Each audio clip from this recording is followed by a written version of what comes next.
Sounds spooky? Excellent radio, podcasts, and commercial-free hits. Classic Halloween playlists. Truly terrifying Halloween on iHeartRadio. Take us everywhere if you dare. Easy and free. This week in gaming with Naomi Kyle. Happy Halloween, gamers! I'm Naomi Kyle, and welcome back to This Week in Gaming. This week, we're catching up on the Fallout Day recap. A AAA studio closes its doors, VR hits a slump, and Ubisoft puts Prince of Persia on pause. We've got all of this week's gaming news, so let's get started. Would you kindly? Netflix seems to be making big changes when it comes to incorporating video games as part of their streaming model. After shutting down their AAA gaming studio known only as Team Blue. That's right, Stephen Totillo of online video game news outlet GameFile broke the news last week when he noticed that 3 massively talented veterans were leaving Netflix. These titans of industry were none other than former Halo creative director Joseph Staten, former art director at Santa Monica Studios Rafael Grassetti, and former Overwatch executive producer Chaco Sonny. Netflix has not yet explained publicly why they've decided to shut down the studio, but it is clear that they're reconsidering dabbling in the video games business. In an interview with online news outlet GamesIndustry.biz, Netflix's co-CEO Greg Peters admitted that subscriber engagement with gaming is still quite small compared to how much Netflix spends on video game content. He said, quote, "We're refining our program to do more with what is working with the 80-plus games that we currently have in development, and one of those things that really is working is connecting our members with games based on specific Netflix IP." So it looks like Netflix is taking time to rethink its gaming strategy, and we'll have to wait and see how they pivot with the games they still have in development.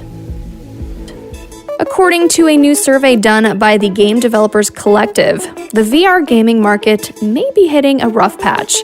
More than half of developers polled feel that VR is either stagnating or declining, despite high-profile releases like Apple's Vision Pro earlier this year.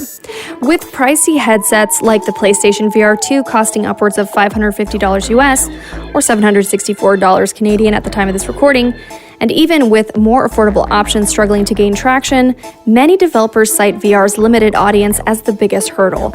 The steep cost and challenge of creating truly immersive and comfortable experiences mean that fewer studios are investing in VR, and 53% of developers not currently involved in VR projects don't expect their studios to pivot to the platform anytime soon. Apple's Vision Pro, while exciting in its tech capabilities, didn't seem to be the watershed moment developers had hoped for. Nearly 3/4 of those surveyed view its release as inconsequential for the VR market, with only a small 6% of developers feeling more inclined to explore VR because of it. Instead, the survey suggests that unless there's a major breakthrough in accessibility or content variety, VR gaming may continue to be more niche than mainstream, leaving its potential untapped for the time being. But when it comes to VR, the best argument for the platform are the quality of its games. Batman Arkham Shadow launched to a warm reception from players, and we still have some promising VR titles dropping in December, like Alien Rogue Incursion and Behemoth. But will that be enough to shift perceptions? Only time will tell. Ubisoft has made waves recently with a series of unexpected updates across its flagship franchises. First up, Prince of Persia: The Lost Crown developers have been reassigned following disappointing sales for the recent title.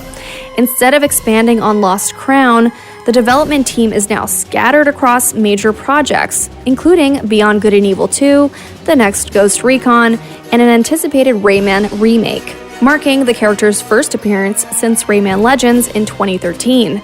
Ubisoft's restructuring efforts come during turbulent times for the company, as staff protests and lukewarm receptions to recent releases like X-Defiant and Star Wars Outlaws have led to sharp declines in share value. Meanwhile, the long-awaited Prince of Persia: Sands of Time remake is still in the works with a hopeful 2026 release. On top of that, Assassin's Creed Shadows has also been hit with some reshuffling. Originally scheduled for November, the release has been delayed until February 2025, leading Ubisoft to reduce its collector's edition price by $50 and removing its season pass and early access. As a fan of Ubisoft, I'm hopeful the company will right the ship as it continues to address its many challenges and controversies. I can tell you one thing's for sure, they definitely seem to be putting in the work.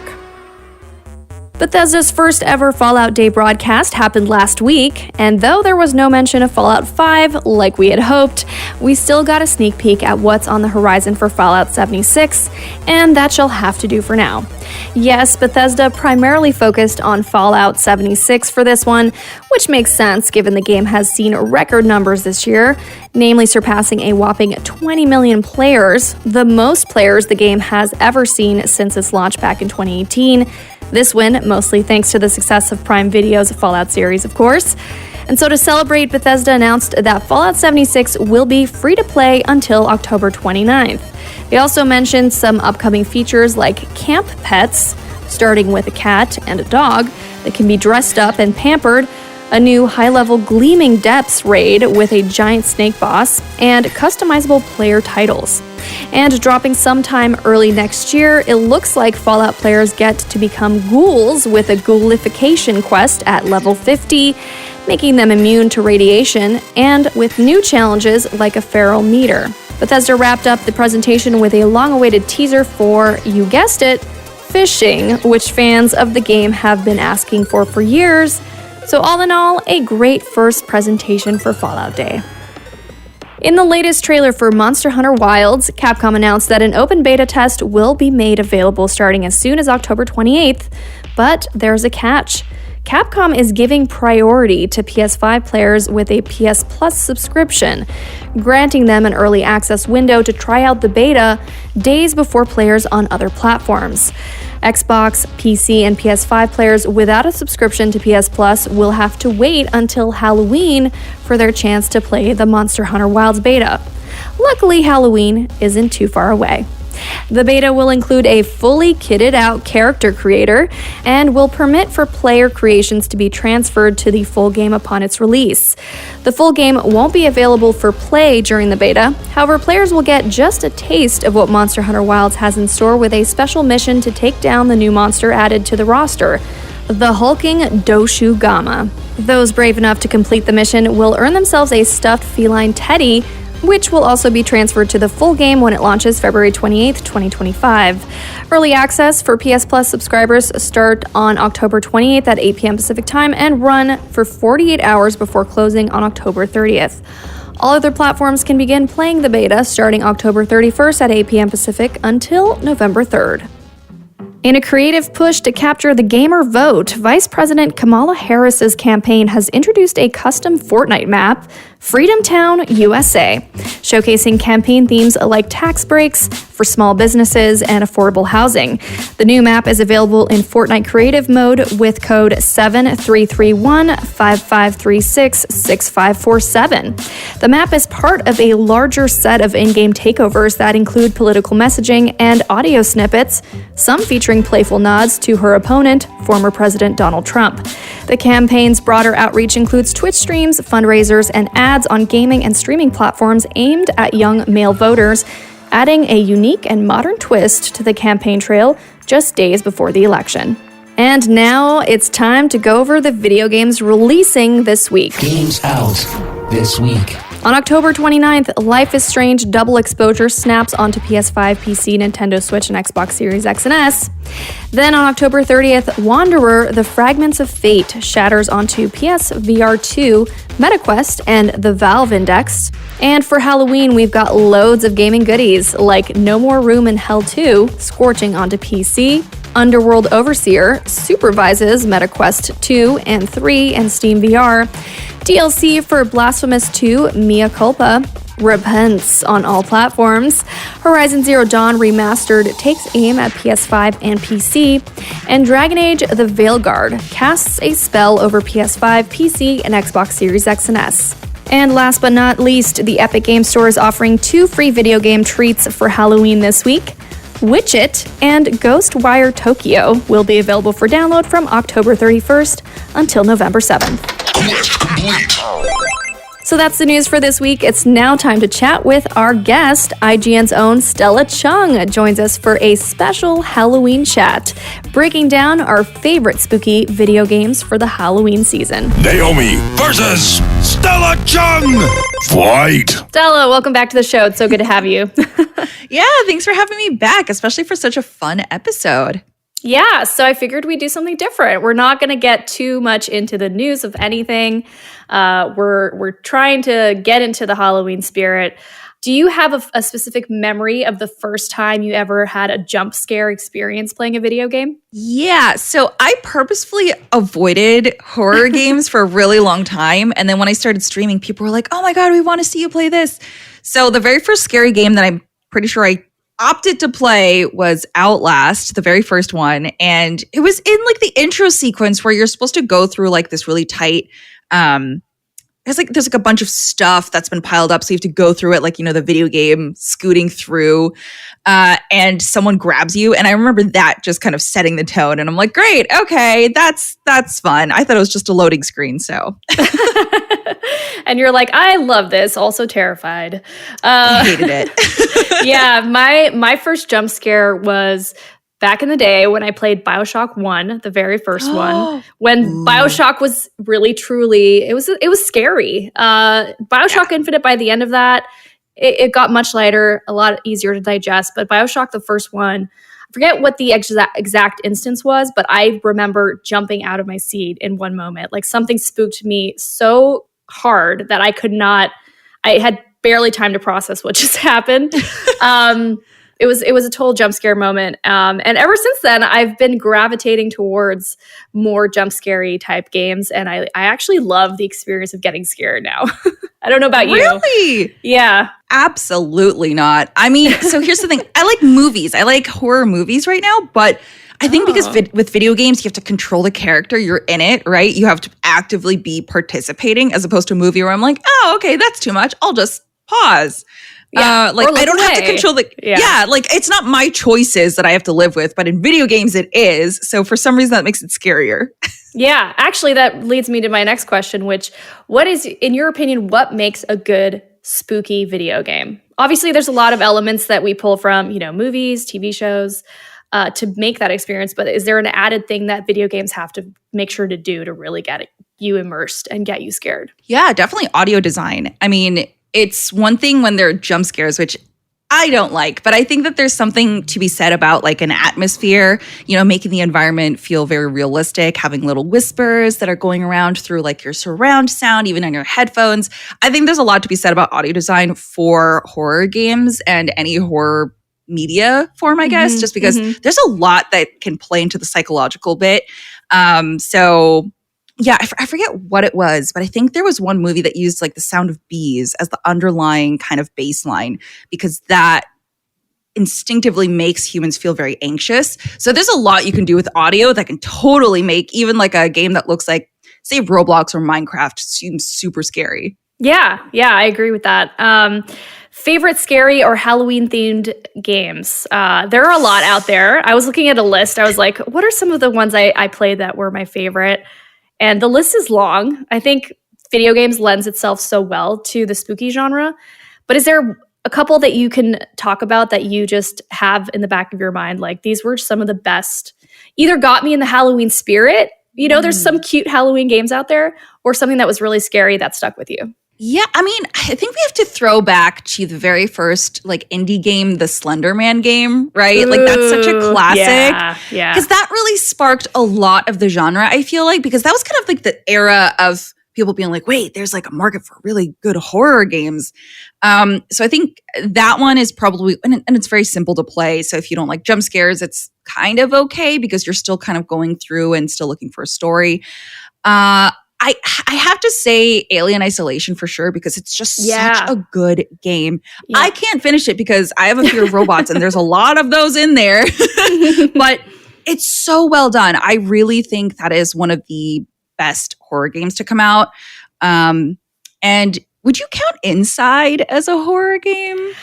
I was thinking about that too because I really enjoyed the game Inside. It's, indie kind of platformer style game, and for those who don't know, and I think what it does really well, and I don't know if it's like, I think it's more psychological, it's more disturbing than scary jump scare kind of, but I do think it fits in, Halloween genre, and there's a lot of, there's some moments where you feel uneasy, and I think that lends itself to the genre. But I actually I also had Alien Isolation on my list. And there's that being said, we're talking a lot about scary games, but there's some cutesy ones out there. Like, I have a really big soft spot for Luigi's Mansion games, like Luigi's Mansion 3 in particular. It was Halloween. I mean, it's ghosts. It's going through a haunted hotel. It's there's something really fun about those types of games, and I played it during COVID too. So it, like, I don't know. Even though it was a theme that is supposed to spark fear or scaredness, it like made me feel at ease during a weird time in everyone's lives. Yeah, so I really like that game. I have to ask, what is your particular fear around robots? Is that something that's just like something that just you have a phobia about, or? Yeah, it's really weird. I think it's because growing up when I was way too young, my dad watched stuff like Alien, and then he watched The Terminator, where they're like, kind of cyborgs, right? Like androids. And there's like one specific scene in Terminator where he's like moving his fingers through his wrist because like you could see all the innards and stuff. And I'm like, so I just had this fear as a kid. I was like, oh my God, like I could be a robot. Someone else could be a robot. I could never know, blah, blah, blah. And I don't know, for some reason, ever since then, I just can't handle it. Yeah, I get that. For me, it's a similar thing, but with bugs. So when I was, so like anything where there's like too many bugs in an area or in a space, like, or where they crawl all over you. So like, I always think back to like the Mummy with the scarabs, and like they're climbing into the body and going in. Anyways, so that's a huge phobia of mine. I'm trying to think what else. And I'm very claustrophobic too. So any games that like really kind of stick, like you're in a really enclosed space or you're trying to crawl through things, really gets me. Which reminds me, I've just been playing Silent Hill 2, and that game really does, with the fog and everything, make you feel, and especially in the dark spaces and when you're in buildings, I feel very claustrophobic, and the tight hallways, and it's pretty tough. It's pretty tough playing a game like that. But what a classic, right?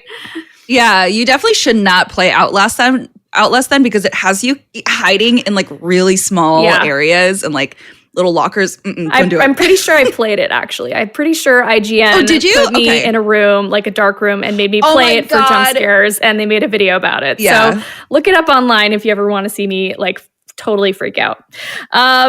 We have to drop a mention before we go to Resident Evil. Resident Evil is a classic. Are you a fan of the franchise? Have you played any Resident Evil games? I played the remakes because I missed it when I was growing up, like the originals. And like at a certain point, it gets less scary and just really ridiculous. I forget which one it was. Gross. Yeah. Like there was one scene where like the final boss, like Jill rips out a giant gun that she should not be able to carry and just shoots the boss with it. And I'm like, okay, like, come on. Yeah. But it's definitely like very jump scary, but I'm more into like the story because it's so interesting. Yeah, it's an interesting story. They do a really good job of like carrying through like the characters. We know them, they're familiar, they've been around throughout the whole franchise, and there's still the movies, Resident Evil movies out there. But yeah, I've recently been replaying Resident Evil Village, and that one's also very interesting in the sense that it's like it's playing to the fact that you're in an unknown place, and the village there's something deeply wrong with the people who live there. Yeah. And then those characters too. I mean, you gotta like speak to how varied and different they are, and some of them are comforting, some of them are off-putting, some of them are hot. You mean all of them? Maybe all of them. Yeah. But yeah, I wanted to drop a mention to Resident Evil. And last question for you. Any cozy Halloween games that you play? Is there anything like that? Shoot. Yeah, we've been talking about like real horror, like real gritty stuff. You brought up a good one. I mean, Luigi's Mansion. I never played through that like fully, and I really want to because it's co-op. So that one's a good one. I'm trying to think of a cozy one. I have one I could share. Yeah. So it's a little left field, and it's not what you would think normally as a video game that, could get you into the Halloween spirit. But I really love Planet Coaster, where you build theme parks. And there's like packs that you can buy, right? And so you can make a Halloween theme park. And every year, and with the music and everything, there's something about going back to like my old theme parks or making a new one that's in the Halloween genre just gets me totally hyped for Halloween. It's like it's like when you decorate your house for Halloween or something, but in a game. Oh, interesting. And you're building like coasters and like scary experiences, and you're building the ambiance of the theme park. Yeah. And I really find that fun, especially with like the hype of, going to like theme parks here in Los Angeles, like Six Flags has, Fright Fest and all that. So yeah, so I think that's a really fun one. Yeah, I don't know if this would count, but maybe Cult of the Lamb. It's not really scary, but it's more just like, maybe it's like eldritch horror, just because you kind of pray to different weird gods and stuff. Yeah. But yeah, I guess that would be like the cozy thing. But I don't know. Yeah, I don't think I've played a lot of cozy horror games. Right, yeah. Or more cozy, like Halloween-themed games. Yeah. I would say definitely Luigi's Mansion 3, if you can get your hands on it. Well, Stella, so great having you on the show. I really appreciate you coming on every now and then, and I hope you have a very happy, spoopy Halloween. Yeah, you too. I'm so excited to see what your costumes are this year. Oh, yeah. Which one was yours, for people who don't know? So I did She-Hulk, which was very fun. And then I did one that not many people knew, but it was Mysterion, which is Kenny's superhero character from South Park. Amazing. And yeah, it was super fun because I got to wear my underwear outside of my clothes. So. Love that. Isn't that just a great opportunity to be like, hey, I'm doing something kind of wild. I would never do this any other time. Yeah, exactly. I was like, I need one silly costume. So that was my silly costume of the year. Awesome. I love that. I don't have my Halloween costume figured out yet. So you guys will just have to wait and see on my socials what it ends up being. All right, Stella, thanks again. Have a good one. Thanks. You too. Stella Chung is a host and producer at IGN.com. You can follow her on Twitter at ParallaxStella. Finish it. And that's this week in Spooky Gaming. I'm your host, Naomi Kyle, and I had the best time bringing you the news this week. Shout out to my co-writer, Josh Seaman, for helping put the show together every week. Don't forget to let me know what you're playing and what you think about these stories by tagging me at Naomi Kyle on social. From all of us here at This Week in Gaming, have a happy Halloween, and we'll see you again same time, same place next week. Talk to you later. This Week in Gaming is an iHeartRadio Canada podcast. Subscribe to this podcast on iHeartRadio or wherever you get your podcasts. Download the iHeartRadio app for more podcasts just like these. Halloween on iHeartRadio. Sounds spooky. Excellent radio, podcasts, and commercial-free hits. Classic Halloween playlists. Truly terrifying Halloween on iHeartRadio. Take us everywhere if you dare. Easy and free.